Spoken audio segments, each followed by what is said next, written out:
Ceci est la muraille de Chine et aujourd'hui je vais vous présenter son histoire.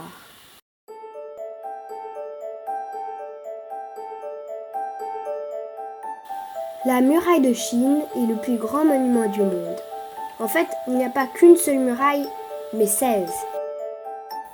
Elles font toutes 21 000 km de long et 8 mètres de haut. Elles ont été construites en 220 avant Jésus-Christ par le premier empereur de Chine, Jing Shi Huangdi.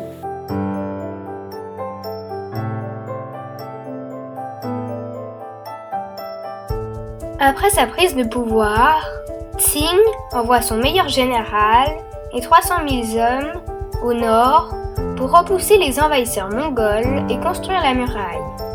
Beaucoup d'ouvriers sont morts sur le chantier.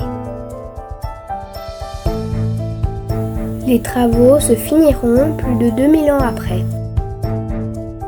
La muraille a été construite en torchis dans les lieux désertiques et en briques dans les montagnes, mais elle restait très solide. Les dynasties suivantes ont continué l'œuvre.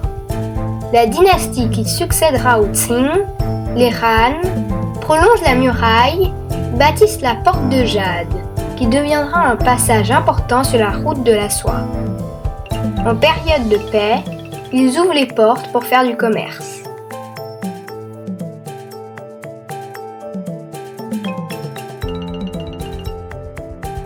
La muraille est un véritable abri pour la Chine.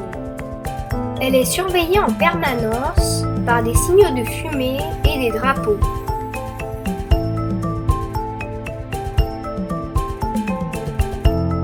Mais ça n'empêchait pas la Chine d'être attaquée. Au XIIIe siècle, les Mongols décident d'envahir la Chine. À leur tête, Gengis Khan, le fondateur de l'Empire mongol. Pendant 2 ans, il resta bloqué devant, mais en 1211, il réussit à rentrer en Chine. Il mit en fuite l'armée chinoise qui faisait trop confiance à sa muraille. Les Chinois sont vaincus.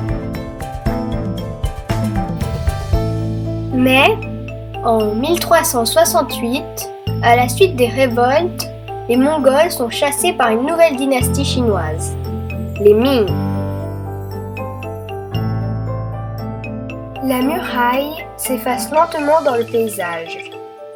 Même le marchand italien Marco Polo ne la remarque même pas.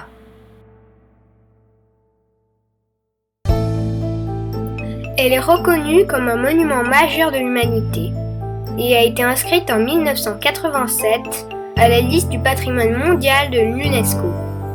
Elle compte jusqu'à 5 millions de visiteurs par an sur la muraille.